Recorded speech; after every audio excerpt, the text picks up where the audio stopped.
Assalamualaikum warahmatullahi wabarakatuh. Saya Alifa Umaira dari kelas 12 MIA 4 akan menjelaskan tentang pembelahan mitosis dan meiosis. Pembelahan mitosis. Mitosis adalah peristiwa pembelahan sel yang menghasilkan dua sel anak dengan jumlah kromosom yang sama seperti sel induknya. Pembelahan mitosis hanya terjadi pada sel eukariotik, sedangkan sel prokariotik tidak dapat melakukannya.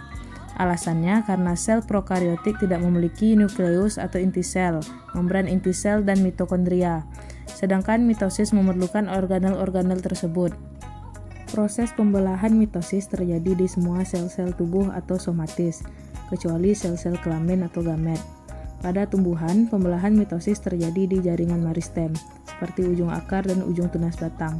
Pembelahan mitosis berfungsi untuk pertumbuhan sel tubuh, mengganti sel-sel tubuh yang rusak atau regenerasi, dan mempertahankan jumlah kromosom. Terdapat 4 fase pembelahan mitosis, diantaranya profase, metafase, anafase, dan telofase. Tapi sebelum keempat fase ini dimulai, ada yang namanya fase pendahuluan atau interfase. Pada interfase, terjadi proses persiapan dan penimbunan energi untuk sel untuk melakukan pembelahan. Selama interfase, inti sel atau nukleus dan anak inti sel atau nukleolus dapat terlihat jelas. Namun kromosom pada sel tidak terlihat karena masih dalam bentuk kromatin, yaitu benang-benang halus yang tersusun atas molekul DNA, RNA, dan protein. Di bagian luar inti sel terdapat sentrosom, yaitu organel sel yang berfungsi untuk mempertahankan jumlah kromosom antara sel induk dan sel anak, agar tetap sama selama pembelahan sel. Tahap interfase terbagi menjadi 3, yaitu fase G1, fase S, dan fase G2. Fase G1 disebut juga dengan fase pertumbuhan dan perkembangan sel. Hal ini ditandai dengan berkembangnya sitoplasma atau cairan sel, organel sel, serta sintesis bahan-bahan yang digunakan untuk fase berikutnya. Pada fase S terjadi replikasi atau duplikasi DNA sebagai materi genetik yang akan diturunkan kepada sel anak, sehingga nantinya akan dihasilkan 2 salinan DNA. Fase terakhir yaitu fase G2. Replikasi DNA telah selesai. Terjadi peningkatan sintesis protein sebagai tahap akhir persiapan sel untuk melakukan pembelahan. Selanjutnya kita masuk ke tahap awal pembelahan sel, yaitu tahap profase. Pada awal profase, sentrosom mengalami replikasi sehingga menghasilkan 2 sentrosom. Kemudian setiap sentrosom akan bergerak ke kutub-kutub inti sel yang letaknya berlawanan. Di saat yang bersamaan, mikrotubulus mulai terlihat di antara 2 sentrosom. Mikrotubulus ini merupakan serat protein panjang yang memanjang dari sentriol ke segala arah. Lama-kelamaan, mikrotubulus akan membentuk seperti gulungan benang yang bisa kita sebut dengan benang-benang spindle.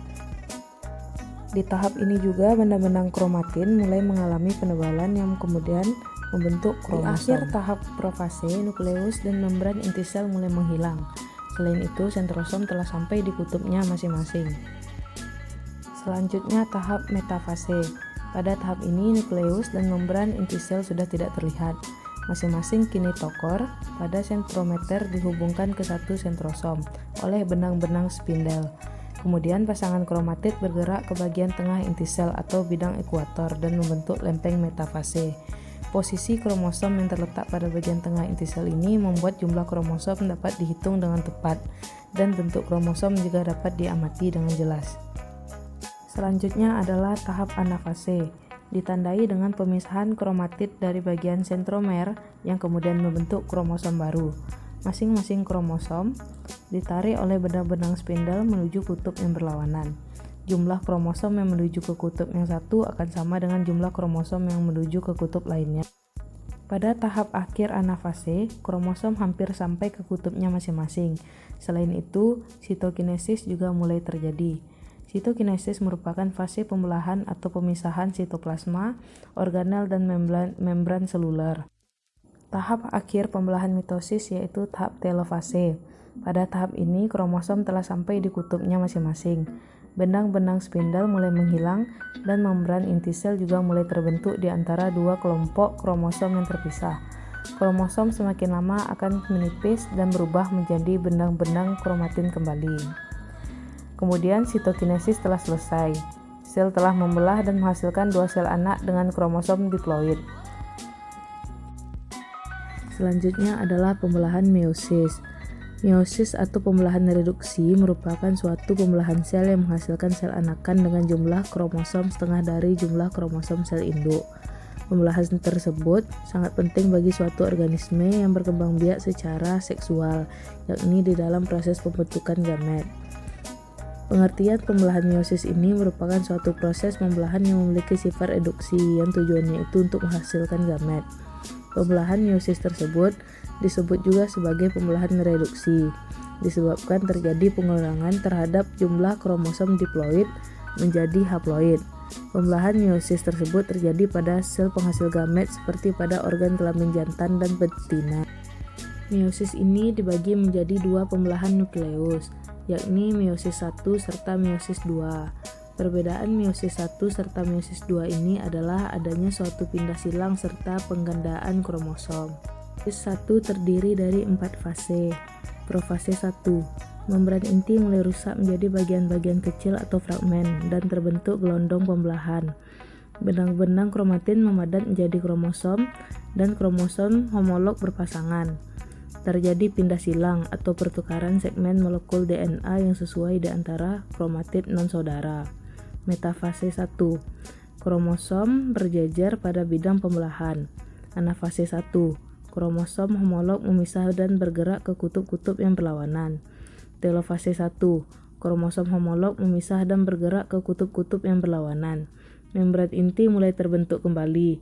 Sitokinesis menyebabkan terbentuknya dua sel anakan yang bersifat haploid. Meiosis 2 juga terdiri dari 4 fase.